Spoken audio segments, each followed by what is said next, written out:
So underneath this cover here, oh man, we got something. No. We got something, y'all. I don't know what's under here. I heard it's slow. Yeah. You know, that's why I stay under the covers. But we about to see. You know, we're gonna have Marcus pull this cover off so we can see what's under here. I see a little red bumper. Yeah, it's been sitting here for a while.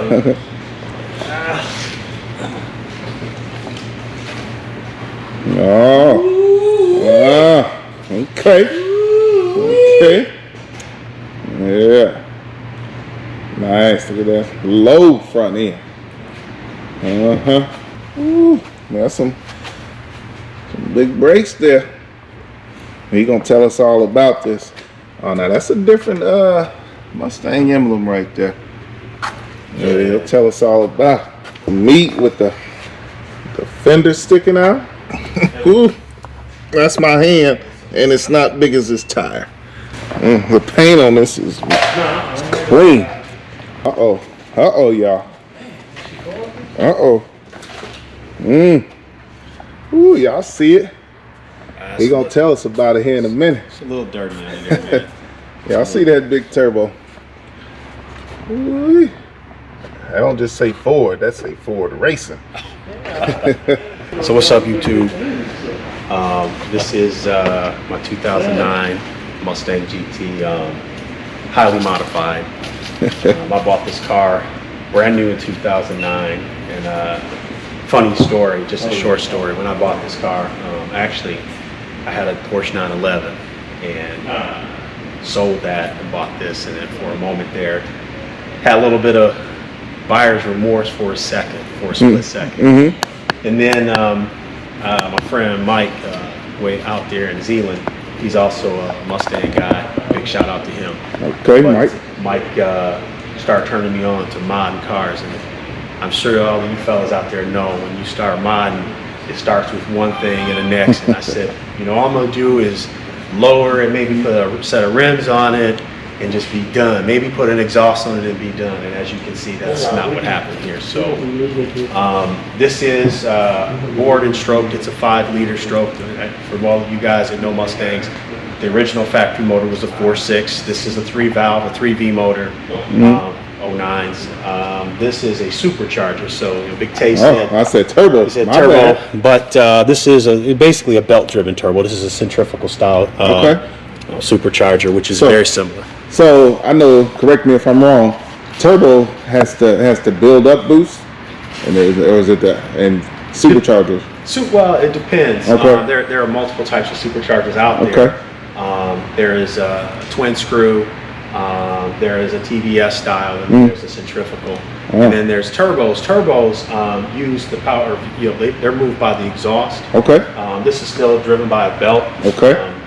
And for this one, it builds boost linear. So the faster you spin the engine, the more boost it builds. So it's nice for the street. So if you keep it under, I would say 4,000 RPM, it drives like a normal car. Once you get to, I would say 4,000 RPM on up, then that's when the boost really starts to kick in and build for this type of supercharger. Okay. Turbos. How many of y'all knew that? You know, I didn't know. Turbos, depending on the size of the turbos, you know, you can get smaller turbos that can spool up quicker, so they build boost really fast. Some guys use twin turbos, and actually the turbos are sequential, and they can build boost fast. Like this, they'll have a small one and a larger one. You know, the manufacturers are doing that. Porsche does a lot of that as well. But I decided to go with the centrifugal because, you know, driving around in the street, you know, you don't want to always be in boost on go mode all the time, which, you know, a twin screw like on the Hellcat, it heads boost like right now, flat torque curve, and you're out of there. This one, it builds boost, and the faster you go or the more you spin the engine, the more it pulls and pulls and pulls. So I started first not with the supercharger. I actually had a nitrous system on the car. And then I quickly took that off and just started going crazy. Put the supercharger system on, put the Ford Racing throttle body, intake. What's unique about this car is this car runs on E85. So I made that switch back in 2012, and really it's basically cheap race gas. It's high octane. The engine runs much cooler. You can run a lot of timing, a lot of boost, and still, save the motor. So somebody's asking right now, why'd you get rid of nitrous? Well, nitrous, the beauty of nitrous is it's cheap to get. I mean, relatively cheap. The problem is either you get too crazy, you got to always stop and get a bottle, or some people get too greedy, and the bigger shots, and then it comes on, and without spending some money with like a progressive controller or some of these other things that make it a little safer, you can blow your engine up pretty quick. Okay. And then just the inconvenience of me having to go and get the bottle filled up. It was always at that time like $50 to $60 to fill up the bottle. And it just became kind of a problem. Now I did have the nitrous for a little bit with the supercharger together, and it was just pretty crazy, how much power it made. Okay. But once I went into exclusively the supercharger, I haven't looked back. It runs great. I've done quite a bit of work under here. There's really not much in this car that's factory from 2009 anymore. Wow. I've had a couple of struggles with it where I would say you learn things. I blew the motor up one time. One time? One time I blew the motor up. So good shout out to MMR out there in California. I got a rebuild kit, basically, rods, pistons, cranks, all forged. It's good to about 1,000 at the wheel as far as the components are concerned. I've got a TR6060 6-speed, which wasn't factory in this model. Actually, the GT500 had the actual 6-speed. So I basically got a GT500 transmission, and I put that in this car. The fuel system, all aero motor fuel system, huge fuel pump, drop-in fuel pump, so I could run the E85. And then the thing about E85 is you've got to run 40% more fuel in order to continue with the good air to fuel ratio that you need. This is running probably, it's a little rich, probably about 10.8 to 1, 10.8 AFR, excuse me. In terms of compression, it's still a little high on the compression side, but I would say it's probably right around that 10 to 1. But then my AFR for you guys out there, they're gearheads with the 85, it's about 10.8 to 11.0 at wide open throttle. Okay. So when you pull this out and you're just trying to make a quick lap through town, and somebody pulls up on you, do they generally want the smoke? You know what? This car, most people in this town, identify this car. This car. It's not certainly the fastest car in town. There's always a faster car. Right. But generally, and when I fire it up, it makes enough noise that it keeps people away for the most part. Gotcha. All right, so that's the engine. Now I see some gauges up in that window. I see something up in that window. We can take a look in that. So what we've got in here, come on around today. What we've got in here is we'll have my wideband. So I'm looking at my AFRs. I've got fuel pressure regulator. I want to make sure that I'm running enough fuel. And then I still have the nitrous gauge in here. I took the nitrous system out. I didn't take the gauge out. Maybe one day I might put it back in again. So I didn't take that out. And then over here, I've got the boost gauge to run boost. It runs all the way up to 60 pounds of boost on the gauge. Okay. This car runs about 30 pounds of boost right now. The blower is really maxed out. I've got an overdrive crank pulley there from Innovators West, and then a really small pulley at the top. And I'm overspinning the blower. Funny story with that is I blew the motor. I also destroyed the oil slinger inside the supercharger. The supercharger itself is a self-oiled unit. Typically when you're spinning a blower that high, or some of the bigger blowers, they're usually running oil off of the oil pan from the car. I bought this with the intention of making maybe like 500 at the wheel, and that's exactly what it did when I first got the supercharger. Right. And then like everybody else, you get greedy. And it got to about 680 at the tire, and then the motor went. And then I had to, go through and rebuild, and which was okay, because then that means I can run more boost, right? Right. And now, in terms of power today, It's detuned. I tune it myself. I learned, my boy Mike and I got together and we started working with HP tuners. Okay. And we built our own tunes and I detune this car, pull some timing out, and it makes just right under 800. It's like 780 to the tire. 708 at the rear. At the rear. Okay. At the rear wheel. Okay. You know, could throw a lot more boost at it, but you know, if I had a bigger blower, and I've been saying for years that I'm going to put a bigger blower on it and make more power, but you know, it drives really nice, and you know, I just said, you know what, what am I going to do with more power anyway? It's 780, almost 800 to the tire. If I wanted to add a little more time, I could make more.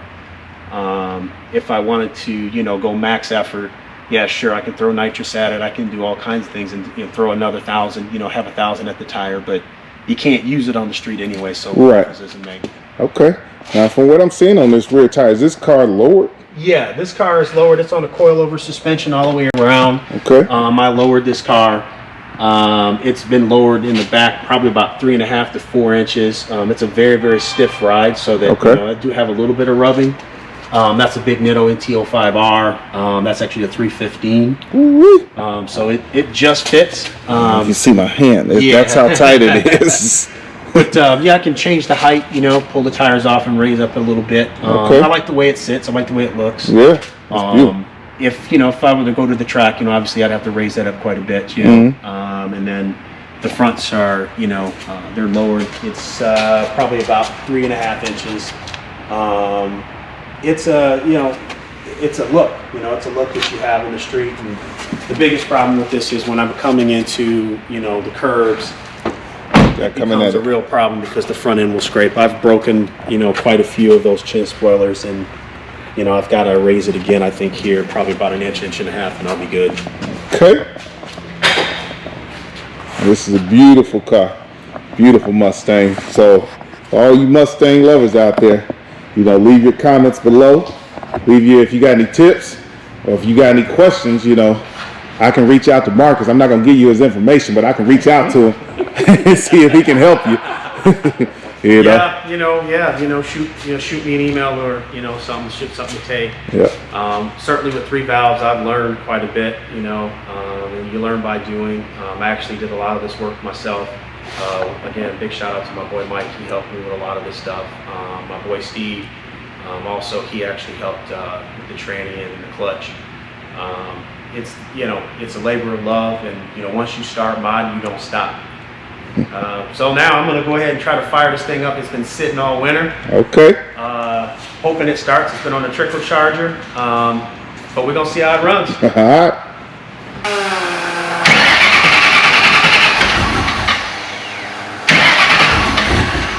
Uh-oh, we close.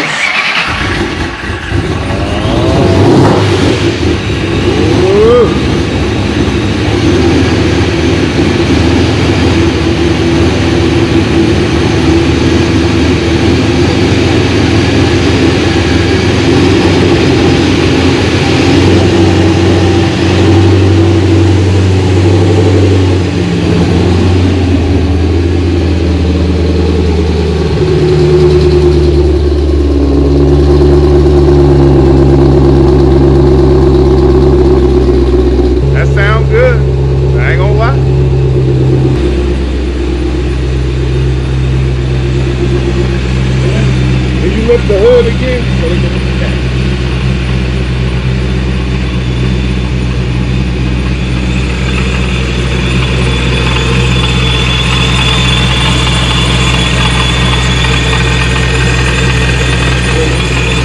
Okay. Yeah. So when was the last time you started it? Last year. Last year, okay.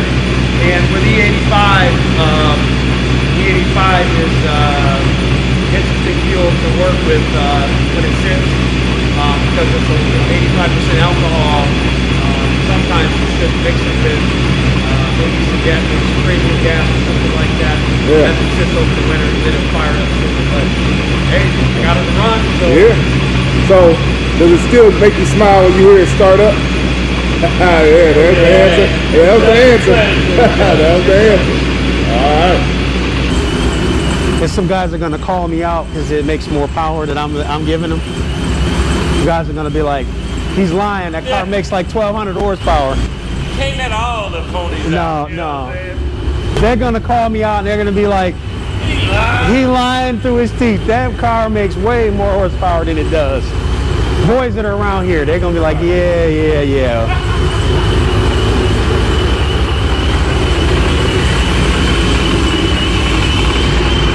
Feel kind of cold.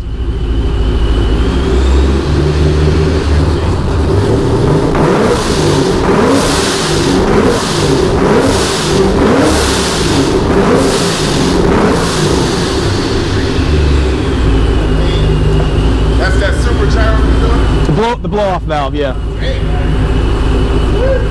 Thanks, fellas. We thank you. All right. So, you guys doing things, stay in Trey. Hey, man, it was another good day. I hope y'all enjoyed the video. Peace.